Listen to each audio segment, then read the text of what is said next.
This video walks through unboxing the Lixel K2, assembling it, and activating both the hardware and software.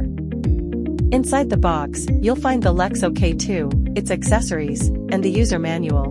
Before installing the battery, wipe dust from the power contact with the cleaning cloth to ensure a clean connection. A threaded socket sits on the bottom of the handle battery.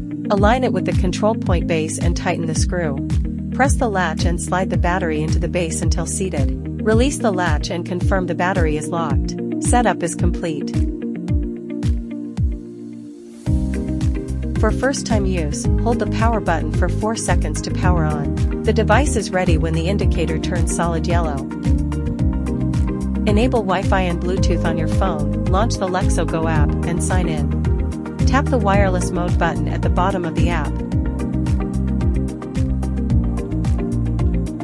Select your device, tap Go, then tap Activate. Once activation finishes, fill in the form to request your Lixel Studio license code. Alternatively, use wired connection mode. In the scanning interface, tap the red button on the right or double-press the device button to start scanning. The app will show Scan Initializing while the device indicator flashes green rapidly. Once it shifts to a slow green flash, lift the device slowly and start scanning. To stop, tap the red button in the app or double-press the device button. The green indicator flashes rapidly while data saves, then turns solid green to confirm the scan completed successfully. Hold the power button for 4 seconds to power off.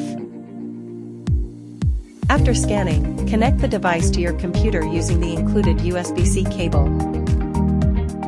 Press the device button once.